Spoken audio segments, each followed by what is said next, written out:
Esta es la quinta o la sexta conferencia ya, para que traten ustedes de conseguir las anteriores. Es una serie donde estamos ubicándonos bíblicamente, escatológicamente, y ojalá que todos tengan ahorita su Biblia en sus piernas, así abierta, con una revista, con un cuaderno, con una pluma, un lápiz, porque vienes a la iglesia a aprender. Y es horrible llegar a la iglesia y estar esperando que te pongan ahí un versículo, está muy bien, pero estos estudios necesitan, ¿verdad?, que tú estés en contacto con la palabra de Dios. Dichosos y felices todos ustedes que en esta mañana trajeron sus Biblias. Muy bien, en el libro de Oseas, en el Antiguo Testamento, el libro de Oseas, capítulo 5, versículo 15, y el capítulo 6, versículo 1 y 2, encontramos dos días proféticos para que puedan ustedes más o menos entrar en razón respecto a la forma como estamos desarrollando esta serie. Les recuerdo que en la Biblia existe la semana de 7 días. Nadie puede explicar quién impuso la semana de 7 días en el mundo. Nadie, más que la Biblia. ¿Por qué son 6 días y el séptimo descansar? 6 por 1, 6 por 1, 6 por 1. Desde el punto de vista nutricional y desde el punto de vista de la salud, Dios en su misericordia sabe que el cuerpo humano necesita descansar. Y cuando un ser humano no descansa el séptimo día, después de 6 días de trabajar, y si tú trabajas el domingo, bueno, el lunes es tu día de descanso, ya no hay ningún Shabbat obligatorio. Esto es importante recordarlo.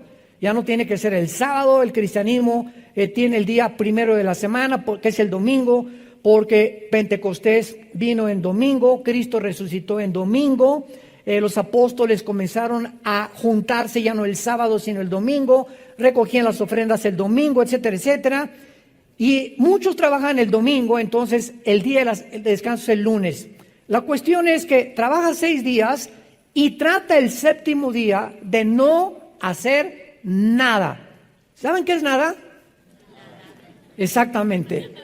Nada. O sea, increíble que hay muchas personas que creen que, por ejemplo, en tiempo de vacaciones, que son 4 o 5 días que tomamos, o 6 días, 2 o 3 veces al año, se llevan la laptop, y ahí están con los periódicos, y ahí están, en lugar de que el descanso es el descanso. Las neuronas del cerebro necesitan descansar.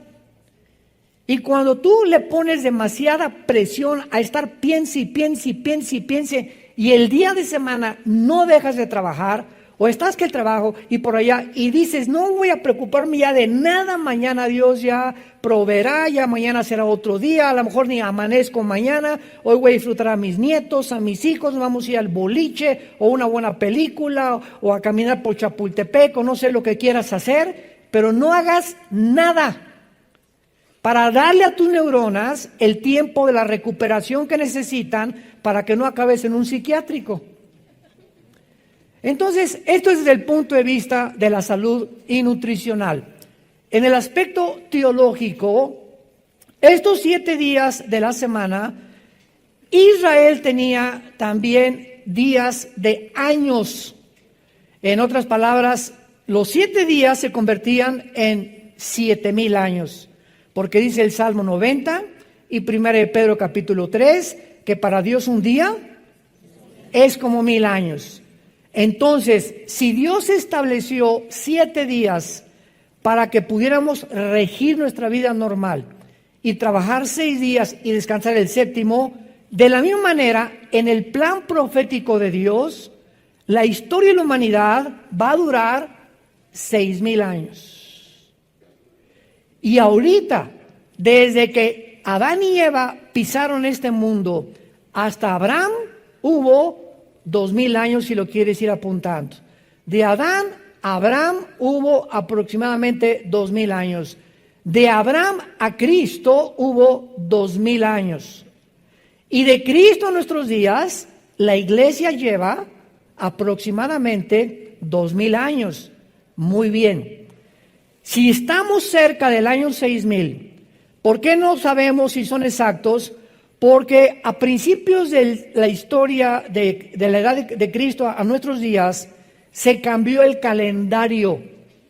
El Papa Gregorio cambió el calendario lunar de los judíos de 360 días al calendario solar de 365 minutos y segundos. Entonces, en este cambio entre los 60 y los 65, se perdieron años bisiestos, etcétera, etcétera, pero de alguna manera nos encontramos al filo de que se cumplan los 6000 años.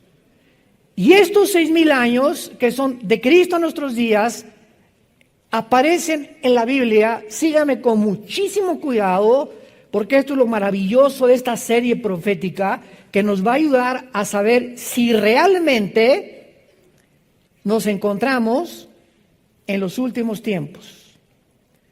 Estos 2000 años que aparecen en el final tiempo profético de Dios, aparecen en el Nuevo Testamento como 2 días.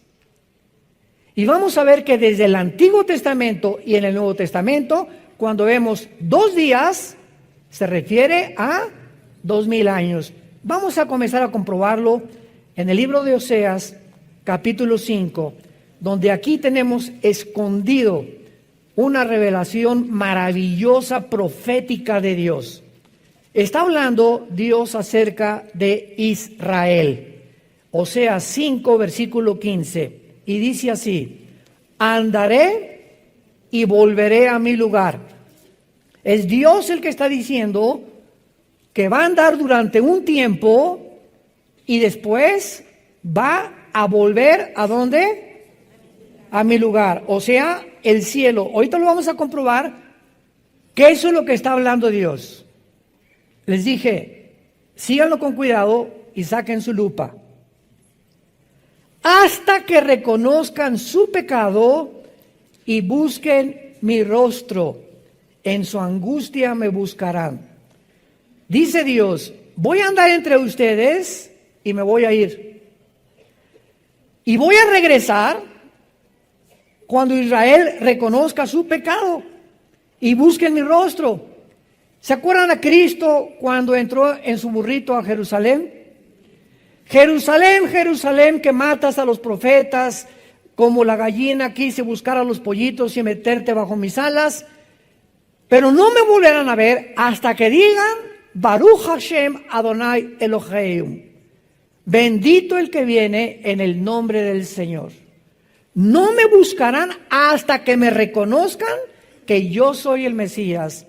¿Y cuándo va Dios a reconocer, cuándo Israel va a reconocer a Jesús? Después de los 2000 años. Cuando termine la época de la iglesia, viene la tribulación y en estos 7 años Israel se convertirá a Jesucristo. Y lo dice el versículo 15, en su angustia me buscarán, que serán los 7 años de la tribulación. El tiempo de angustia, Jeremías 37 de Jacob, que en el Nuevo Testamento se llama la tribulación. Continuemos el capítulo 6. Vengan, y aquí ya hay muchísimo más profundidad, y volvamos a Jehová, porque Él arrebató y nos curará, hirió y nos vendará. Escuchen, nos dará vida después de 2 días, que no pueden ser de 24 horas, lo vamos a comprobar. En el tercer día nos resucitará y viviremos delante de Él. En 3 versículos se describe todo el panorama de Dios para Israel. Ahora, veamos esto con mucha más claridad. Noten ustedes en el versículo 2 que hay 2 términos que no significan lo mismo, porque ocurren en tiempos diferentes. El primero es tener vida, el segundo es resucitar. La promesa de que dice nos dará vida se cumplió en 1948 del siglo pasado, cuando los judíos regresaron casi cerca de 2000 años exiliados y dispersados por el mundo a establecer el Estado libre y soberano de la nación de Israel. Ahí Israel renació nacionalmente, pero no espiritualmente. Regresaron a su tierra, pero no se convirtieron y todavía no se convierten, aunque hay un movimiento impresionante ya en el mundo de cantidad de judíos étnicos que están aceptando a Jesús como el Mesías, que son los primeros frutos de los que se van a convertir con los 144,000 judíos que van a predicar en el tiempo de la tribulación. Bueno, entonces veamos esto, que la promesa que se hace aquí de tener vida es una referencia directa a el renacimiento de Israel como nación, si lo quieren apuntar. Y nos preguntamos, ¿qué otra nación en la historia del mundo ha vuelto a nacer después de haber estado exiliada de su tierra por más de casi 2000 años a través de la historia? ¿Qué nación ha podido igualar a Israel para renacer después de casi 2000 años? Y este milagro de este renacimiento de Israel se profetizó en Isaías 66:8, escrito hace 2700 años. ¿Quién oyó semejante cosa? ¿Quién vio tal cosa? ¿Concebirá la tierra en un día? Pregunta el Espíritu Santo, ¿nacerá una nación de una vez? Pues en cuanto Sión estuvo de parto, dio a luz sus hijos. Entonces, Israel,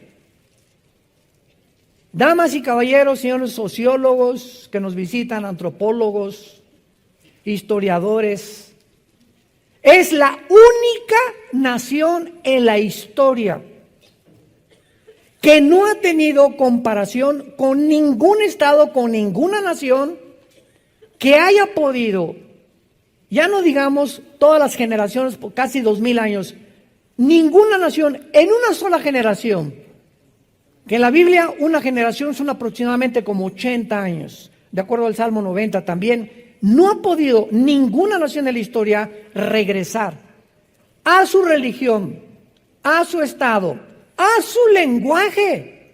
No lo perdieron el hebreo, mezclado con algo de arameo, como en 1948, ante los ojos expectantes del mundo. Me voy a adelantar un poquito, porque las primeras dos guerras mundiales, la Primera Guerra Mundial preparó a Israel para su tierra. Y la Segunda Guerra Mundial preparó a la tierra para los judíos. Increíble que tuvo que haber dos guerras mundiales para que en la Primera Guerra Mundial los ingleses les quitaran al Imperio Otomano de los turcos el control del Medio Oriente. Cuando en 1923 los ingleses, el general Alibay, entra a Jerusalén y sacan a los turcos y se acabó el Imperio Otomano turco que había prevalecido casi 500 años. Y de 1923 a 1945 los ingleses tenían el control del Medio Oriente.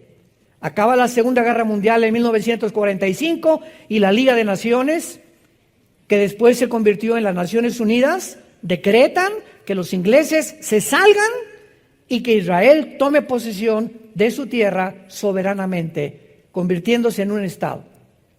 Entonces vemos cómo a través de toda la historia Dios trabaja por etapas. Dios va preparando tu vida igual que las naciones. A ti te prepara tal vez de los 15 a los 20 años para que estudies algo, o para que vivas con una familia, o para que hagas esto, sin que tú te des cuenta, el periodo que tú estás atravesando en tu vida te está preparando para la segunda etapa. Pues es que yo me divorcié, hermano. Bueno, ese divorcio te va a ayudar si aprendes, y esa caída, y ese problema, y ese fracaso en tu trabajo, te va a ayudar para la próxima etapa si tú te mantienes, como decía mi esposa Marta, con la presencia de Dios en tu vida.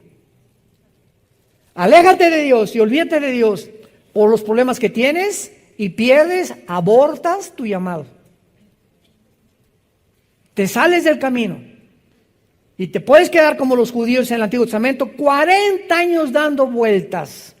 En la geometría, un círculo es un punto donde tú partes y regresas al mismo punto. Nunca llegas a ningún lado. Siempre en ciclos tu vida.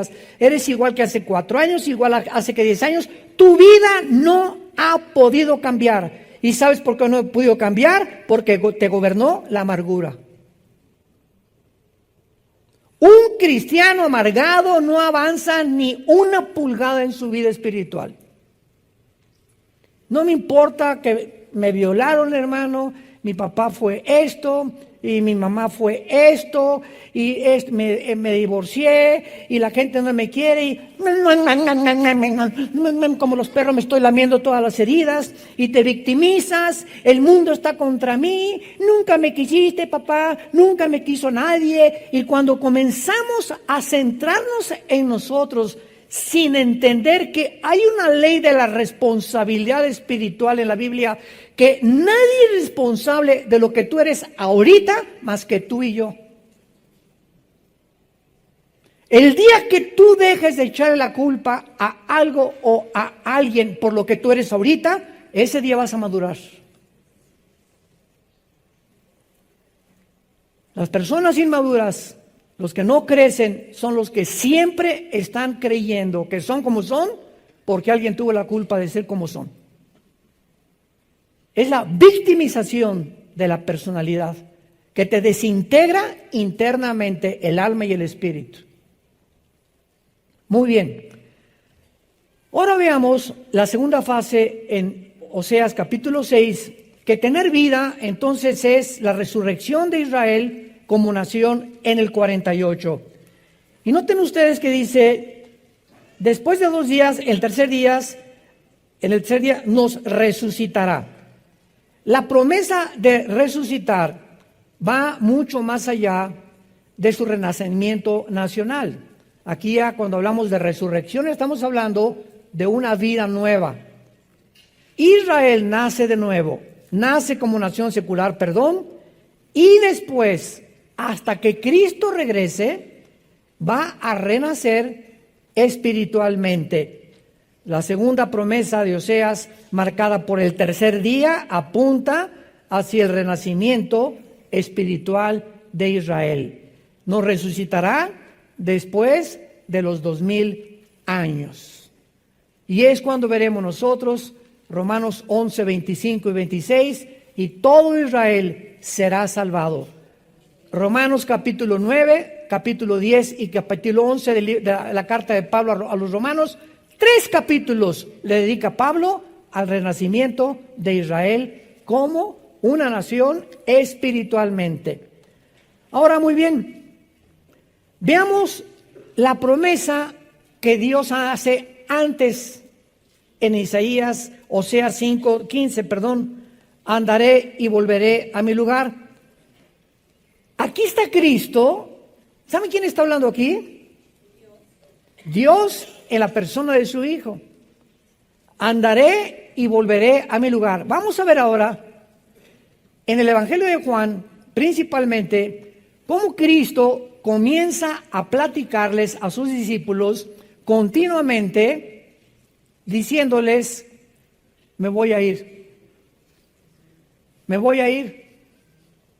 voy a regresar. Y estaban los discípulos, ¿a dónde? ¿A Tlacomulco? ¿A dónde te vas? ¿De qué está hablando? ¿Se va de vacaciones o qué? Pero él estaba citando Oseas 5:15, de que él iba a regresar a su lugar e iba a regresar al mundo cuando Israel se convirtiera, que será en el tiempo de la tribulación. Vayamos pues al Evangelio de Juan. ¿Ya ven por qué no traen su Biblia? Muchachitos. Capítulo 7. Juan 7. Entonces Jesús dijo, Juan 7:33, todavía un poco de tiempo estaré con ustedes e iré al que me envió. Todavía los discípulos con este lenguaje no lo entendían. Continuamente, vamos a seguirlo viendo, Jesús está anunciándoles que se va a ir. Y qué increíble que sepa Jesús a dónde se iba a ir después de muerto. Al que me envió a la tierra, me envió a morir. Pero yo sé que cuando después muera a los 3 días, voy a subir al que me envió. Veamos ahora Juan capítulo 13, nos brincamos hasta el capítulo 13, versículo 33. Hijitos, Juan 13:33. Aún estaré otra vez, aún estaré con vosotros un poco. Me buscarán, pero como dije a los judíos, así les digo ahora a ustedes, a donde yo voy, ustedes no pueden ir. Ahí ya les dice a los discípulos con más claridad. Antes me voy a regresar con el que me envió. Y ahora les digo, cuando yo me vaya, ustedes no se pueden ir conmigo. O sea, yo me voy a morir primero que ustedes. Ustedes me van a alcanzar después, todavía no se lo revela, pero quiero decirles ahorita que a donde yo voy ustedes no van a poder ir. Y más confusión trajo a los discípulos. ¿Y ahora por qué nos quiere dejar huérfanos? ¿A dónde quiere ir que no nos quiere llevar con él? No tenían la idea todavía de la dimensión espiritual que Jesucristo estaba mencionando. Juan capítulo 14. No se turbe vuestro corazón del 1 al 3. Crean en Dios, crean también en mí. En la casa de mi Padre muchas moradas hay. Si así no fuera, yo os lo hubiera dicho. Voy a preparar lugar para vosotros. Aquí ya en tercer lugar les dijo que va a regresar con el Padre. Número 2, que a donde Él va, ellos no lo pueden acompañar. Y ahora aquí les dice, a donde yo voy, les voy a preparar un lugar. ¿Irá a algún hotel? ¿Irá a la Riviera Maya a prepararnos ahí algo rico para vivir ya eternamente ahí en la Riviera junto con Él? Y aquí los discípulos, más que cualquier otra cosa, entraron en un estado de ansiedad por no entender espiritualmente las palabras de Jesús. Y en el versículo 3 les dice, y si me fuere y os prepararé lugar, vendré otra vez. Aquí está hablando del arrebatamiento de la iglesia. ¿Cómo sabemos que no está hablando de la segunda venida, que es otro evento completamente diferente? Porque dice, y os tomaré a mí mismo. Esta palabra en el griego, paralambano, implica tomar así con fuerza. Y esta palabra con la palabra en 1 Tesalonicenses 4:17, el rapto, que es arpazo en el griego, arpazo se tradujo arrebatar, significa quitar con fuerza. Entonces, en el rapto viene Jesús y ¡boom! Millones de personas desaparecen del mundo. Viene a sacarnos del mundo y Él no pone los pies en el mundo. Él es del cielo, nos saca del mundo y nos reunimos con Él en el espacio cósmico. Y ya que estemos con Él, nos vamos hacia el tercer cielo con Él.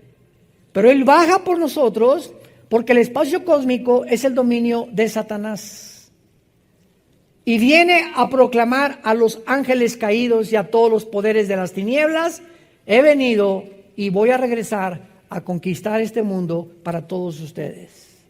Para que donde ustedes estén, donde yo estoy, ustedes estén conmigo. Muy bien, sin embargo, aun cuando actualmente nos encontramos en la época de la iglesia, que son estos 2000 años, esto es importante. La iglesia, amados santos de Dios, la iglesia no es la fuerza que está guiando el plan profético de Dios. La iglesia no es, repito, la que está guiando el plan profético de Dios, porque el factor crítico que Dios usa en toda la Biblia es Israel. ¿Te gustó?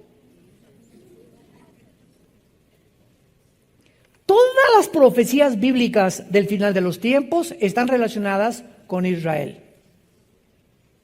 La iglesia va a desaparecer al cumplirse los 2000 años, en el rapto nos vamos. Pero aquí en la tierra siguen 7 años de tribulación, donde Dios va a tratar con Israel para que ellos puedan, en este tiempo de angustia, al final reconocerlo como el Salvador. Y ya que Israel reconozca a Jesús como el Salvador, regresamos con Él en la segunda venida. Malaquías capítulo 14, pisará sus pies en el Monte de los Olivos. El año pasado que vayamos a Israel, vamos a ver el Monte de los Olivos. Se va a ver un valle de norte a sur, de occidente al oriente. Se va a hacer una cruz, un cisma como una cruz se va a hacer en Israel, donde nosotros bajamos con Él a establecer su reino milenial. Israel es el termómetro de Dios. Con esto estoy adelantándonos para que ustedes comiencen en esta serie que estamos estudiando, entender que ahora tenemos que tener nuestros oídos y nuestro enfoque para saber en qué tiempo nos encontramos, estar en contacto con lo que está pasando en Israel. Israel es el termómetro de Dios. Dios no ha desechado a Israel, no ha dejado a Israel.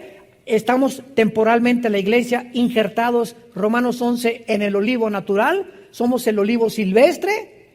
Ellos siguen siendo el olivo natural porque de Israel, de los patriarcas, Abraham, Isaac, Jacob, Judá, viene todo esto escrito. Los apóstoles que escribieron la Biblia nacieron en Tlalnepantla, nacieron en Israel, eran judíos, la primera iglesia cristiana fue judía, y por eso en Romanos Pablo dice, el evangelio es a los judíos primero y después a los gentiles. Primero Dios a los judíos y después a los gentiles. Pero como en estos 2000 años de historia, Israel continuó rechazando a Dios, continuamos nosotros predicándoles y tenemos ya gran cantidad de testimonios de judíos que están convirtiéndose a Jesucristo. A la iglesia no se le dio un tiempo específico de duración para que nosotros estuviéramos en la tierra. Escuchen lo que acabo de decir. La Biblia no menciona cuántos años la iglesia va a durar. Estamos creyendo que 2000 años para Israel, pero escuchen esto. Si llegamos al año 2000, que es cuando Dios comienza la tribulación, podemos ser sacados nosotros o arrebatados 6 meses antes de que el anticristo firme el tratado, 1 año antes, o el rapto puede venir 5 años antes y pasar 5 años antes hasta que el anticristo firme el tratado. La iglesia no tiene el día y la hora, nadie sabe cuando Cristo viene por nosotros. Nadie se atreva a decir en tal fecha o en tal día Cristo viene. No sabemos. Sabemos los tiempos y nos encontramos en los tiempos. Que de eso se trata esta serie. Pero el día y la hora no lo sabemos. Pero para Israel el tiempo está contado cronológicamente por las profecías bíblicas. Ahora vamos a comenzar a estudiar estos 2 días en el Evangelio de Juan, que vamos a comprobar que Cristo no se refería a 2 días de 24 horas. Para corroborar que cada vez que Jesús mencionaba 2 días, se estaba refiriendo a 2000 años en relación con la nación de Israel. Juan 4 con la mujer samaritana. La Biblia menciona en el Evangelio de Juan 2 periodos de 2 días durante el ministerio de Jesús que son símbolos proféticos. ¿Quién se podría imaginar eso, verdad? Vamos ahorita 2 días y tienen implicación profética. Cristo no dice 3 días, 4 días al azar o por coincidencia. Cada día, cada coma, cada número que la Biblia menciona tiene un significado profético. No es al azar. Todo lo que Dios ha escrito tiene un significado. Y nosotros somos los responsables en escudriñar, en investigar, en poder resaltar. Y cuando el Espíritu Santo te ve que traes tu Biblia el domingo y que de veras eres una persona de la Biblia y tienes en tu oficina una Biblia, en el baño una Biblia, en tu recámara una Biblia, y que estás buscando siempre la palabra de Dios, Dios se va a revelar a tu vida. Porque dice Deuteronomio 4, me buscarás cuando me busques con todo tu corazón. Pero vienes aquí con el Calimán. Ahí traes el periódico contigo ahorita. A ver quién gana, Monterrey o América. Vive la América. Independientemente, ¿verdad? Bueno, este es un chiste nada más. Juan 4, versículo 40.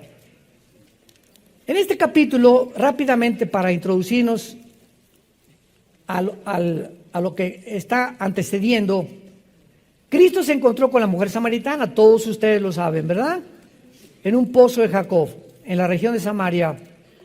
Cristo le revela a la mujer que Él es el Mesías, que Él es la fuente del agua de la vida.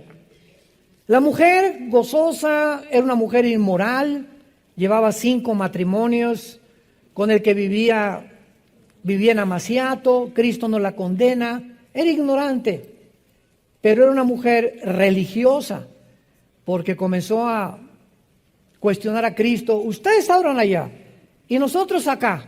O sea, ¿qué religión es la verdadera? Unos que los mormones, otros que los hindúes, otros que estos. ¿Hay alguna religión que se puede decir cuál es la verdadera? Una pregunta muy válida que hizo la mujer a Jesús. Y la respuesta de Jesús fue, mujer, créeme. ¿Cómo sabemos cuál es lo verdadero? Créele a Jesús.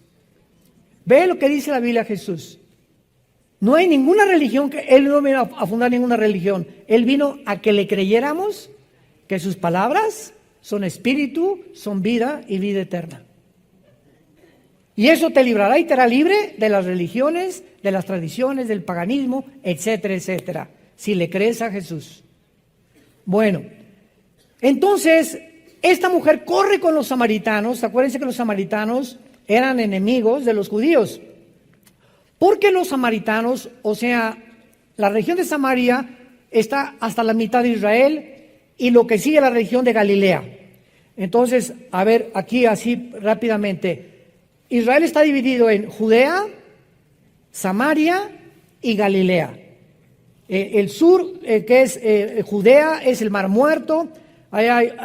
Cuando vayamos al Mar Muerto el año que entra en junio, les apuesto lo que quieran, que las mujeres no se van a querer ir de ahí. ¿Saben por qué? Porque las cremas del Mar Muerto embellecen a la mujer. Son las cremas y el lodo que hay, se acuestan en el lodo, ahí se quedan a dormir las mujeres y se revuelcan para acá y para allá y por acá, porque el Mar Muerto tiene los minerales más increíbles que hay, a las tiendas de cremas. Bueno, ahí se vuelven locas las mujeres comprando cremas para la cara y para las uñas y para lo que sea. No, para las uñas no, ¿verdad, gorda?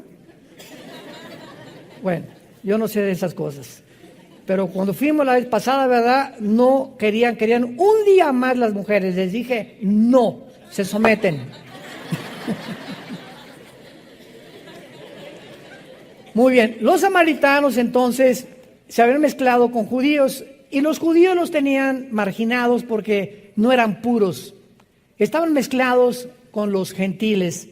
¿Cuándo fue esto? Cuando los asirios, 700 años antes de Cristo, se llevaron cautivos a las 10 tribus de Israel a Siria. Y entonces desde hace 2700 años hasta nuestros días, los judíos están en el mundo entero sin que sepamos a qué tribu pertenecen.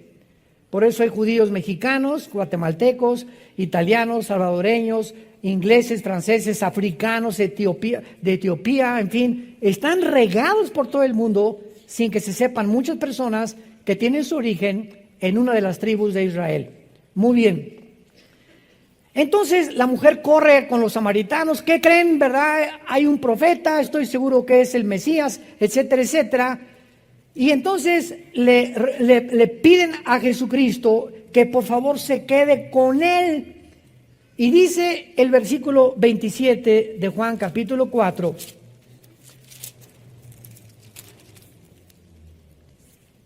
En esto vinieron los discípulos y se maravillaron de que hablaba con la mujer. Sin embargo, ninguno dijo, ¿qué preguntan o qué hablan? Sin embargo, encontramos en el versículo 42, y decían a la mujer, ya no creemos solamente por tu dicho, porque nosotros mismos hemos oído y sabemos que verdaderamente este es el Salvador del mundo en Cristo. 2 días después, salió de allí y se fue a Galilea. Pregunta, ¿por qué Jesús detiene su visita a Samaria 2 días? ¿Por qué 2 días? ¿Qué relación hay en que él se haya quedado 2 días con los samaritanos, con los 2000 años relacionados con la profecía para Israel? Y la respuesta es la siguiente. En todo su ministerio, casi ninguno de los judíos se convirtió. Y en la primera visita a Samaria, casi todos los samaritanos se convierten. Los marginados, los desechados del mundo. Y en ese momento, Jesucristo, al decir, me quedo 2 días con ellos, los samaritanos son un tipo de la iglesia. Ellos eran mezclados, gentiles con judíos, y la iglesia, ¿cómo está mezclada en el siglo XXI? Gentiles con judíos también. Y cuando Jesús dice, me quedo 2 días con ustedes, está hablando proféticamente que después de los 2000 años vendría Dios a establecer su trato con los judíos. Qué impresionante que es en un ministerio de 3 años y medio, donde la mayoría eran judíos, se rehúsan a creer en él, y en un solo día en Samaria, todos los gentiles casi creen en él. ¿Qué significado tenía, verdad? Que la época de la iglesia está mezclada también, pero predominantemente de gentiles. Ser un reflejo de este ministerio de Jesús que tuvo con los samaritanos. ¿Podríamos alguna vez habernos imaginado esto? ¿Ven cuántas joyas y cuántas piedras preciosas? Ahorita todavía están muchos. Lo comprendo. El año que entra lo vas a entender un poco más. Pero son piedras preciosas y joyas que vamos descubriendo en la Biblia. Y ¿saben cuál es el secreto de la Biblia? La conexión. Estar conectando versículos con otras partes para no sacar de un contexto un texto y hacer un pretexto. Esta es la razón por la cual hay tantas sectas que sacan un versículo sin tomar en cuenta otras partes de la Biblia, y entonces si no tienes el rompecabezas completo, no.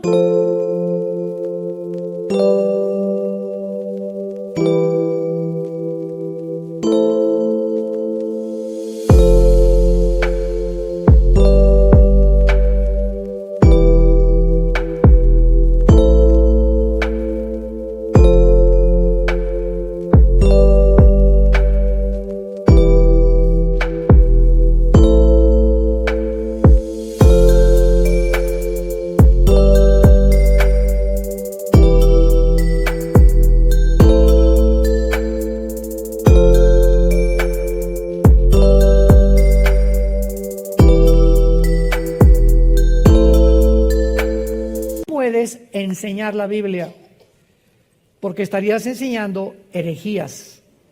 Y este es lo precioso que tenemos nosotros en la Biblia. Pero vayamos al segundo caso en la Biblia, Juan capítulo 11, donde se encuentran otra vez los 2 días en la resurrección de Lázaro. Esto está tremendo. Capítulo 11 de Juan. Esta es la segunda vez en todo el Evangelio de Juan, donde un periodo de 2 días aparece en la historia de la resurrección de Lázaro. La resurrección de Lázaro. ¿Qué leímos en Oseas? Nos resucitará después de 2 días. ¿Verdad? Ya estamos uniendo cabos, como que ya comienza a ser un poco más claro el rompecabezas. Muy bien. Ya hemos visto claramente en el versículo 24 que de una forma sospechosa, Marta le dice esto a Jesús. Juan 11:24. Marta le dijo, yo sé que resucitará en la resurrección en el último día. O se tradujo en el día postrero. Marta sabía de alguna forma que para Israel habría un tiempo de la resurrección. Y si Cristo habla de 2 días, está hablando del tercer día que Cristo resucitó. Sin que Marta supiera, como cuando Cristo se presentó ante Pilatos, uno de los sacerdotes de ellos dijo, ¿verdad? Es mejor que un hombre muera y no que mueran todos, profetizando el ministerio que Cristo iba a tener en la redención del ser humano. Entonces, hay muchas cosas en la Biblia que muchos hombres hablaron sin darse cuenta que estaban hablando a través de Dios. Que el Espíritu Santo estaba usando sus bocas sin que supieran ellos qué estaban diciendo, como cuando David escribió el Salmo 22. David agarra la pluma un día en su castillo y comienza, Dios mío, ¿por qué me has desamparado? Horadaron mis manos y mis pies, sobre mi ropa echaron suertes. Mi corazón fue como la cera, los toros de Basán me han rodeado.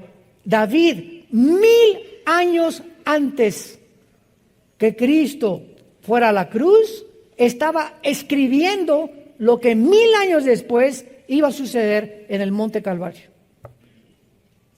Con detalles. Sobre mi ropa echaron suertes, me crucificaron.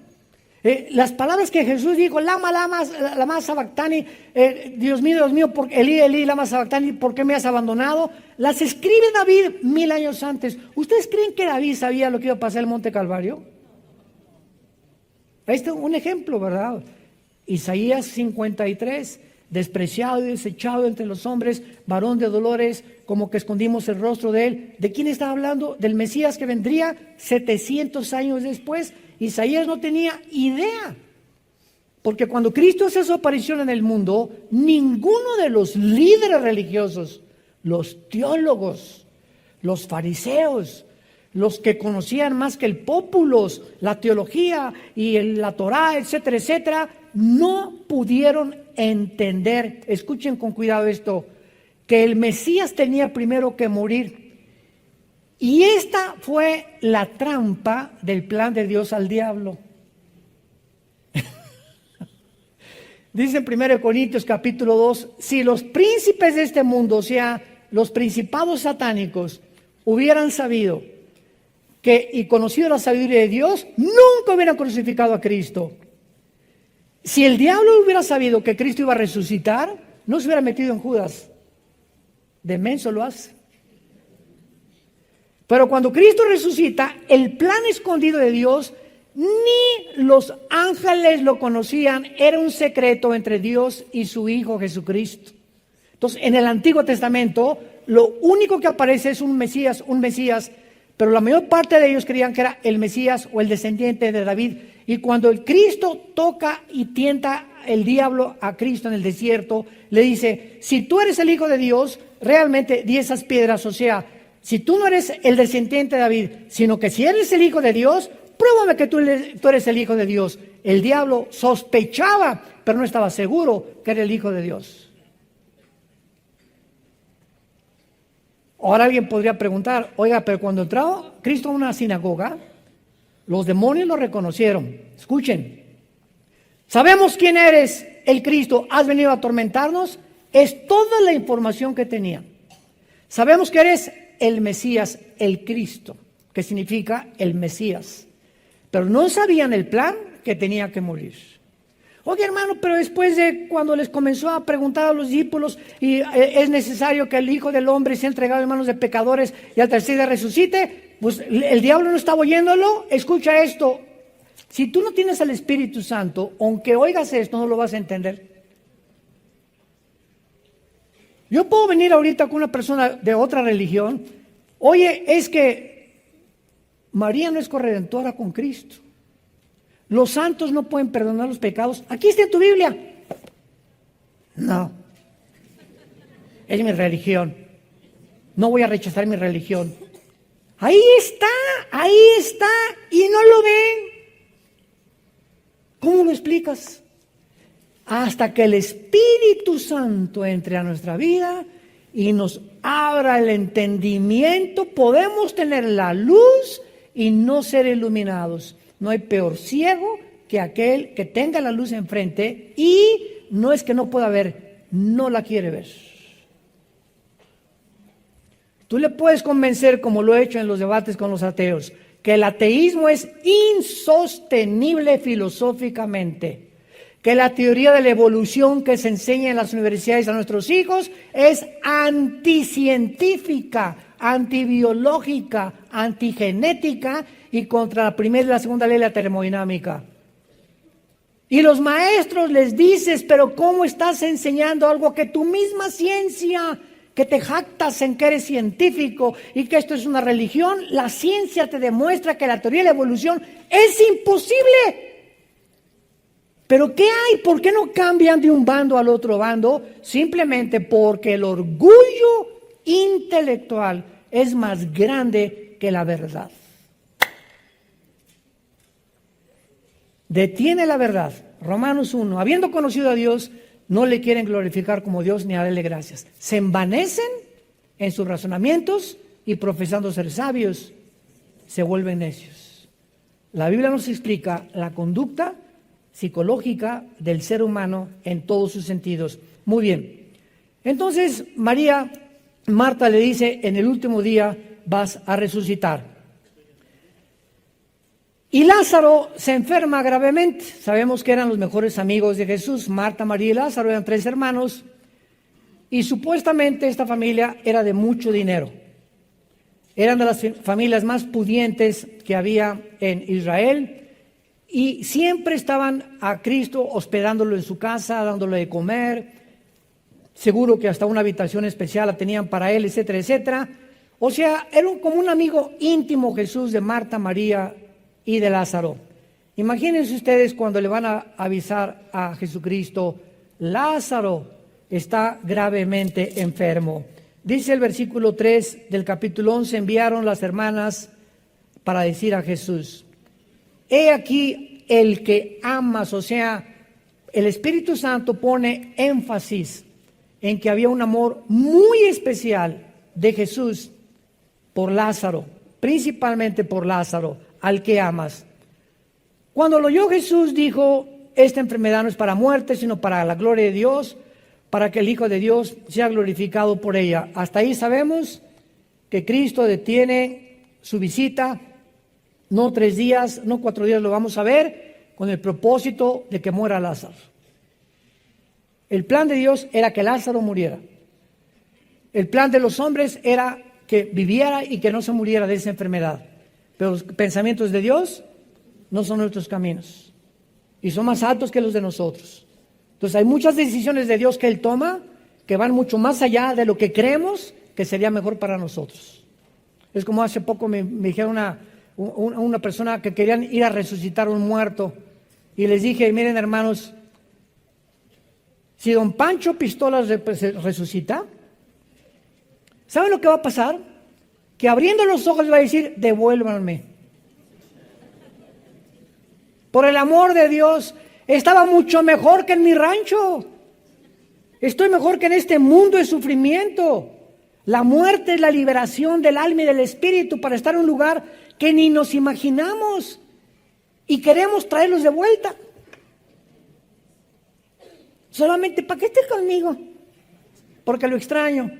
Y claro que es lógico eso, ¿verdad? Y quisiéramos que no perdiéramos a los seres queridos. Pero cuando el cristiano sabe que un una persona de la familia ha partido con el Señor y está en un lugar 1000 veces mejor que en este mundo, ese es un consuelo que te da para tener paz en tu vida y seguir viviendo para Cristo y no vestirte de negro 5 años. Muy bien. Entonces le envían a Jesucristo y dice el versículo 6, cuando yo pues que estaba enfermo, se quedó 2 días en el lugar donde estaba. ¿Por qué 2 días? Siempre pregúntate en la Biblia, ¿por qué? ¿Por qué? ¿Por qué? ¿Por qué es esto?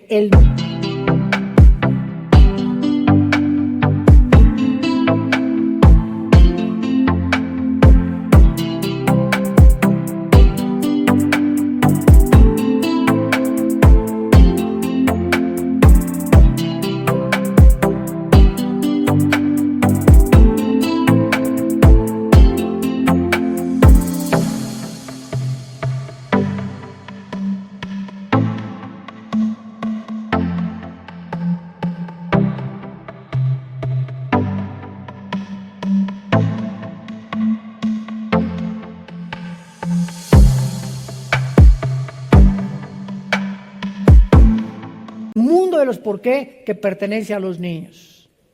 ¿Por qué los globos se elevan, papá? ¿Por qué en el avión veo como hormiguitas a la gente? ¿Por qué esto? ¿Por qué lo otro? ¿Por qué se hace caliente el agua? ¿Qué es lo que calienta el agua? ¿Por qué el agua se evapora? Y los niños tienen 1000 preguntas y crecemos, llegamos a los 50 años y dices, ya lo chepo todo. Qué feo, ¿no? Cuando hay tiempo de preguntas y respuestas en los seminarios que tenemos, veo cantidad de cristianos que no tienen preguntas. ¿Cómo que no lees la Biblia? Oye, leo la Biblia y 1500 dudas salen.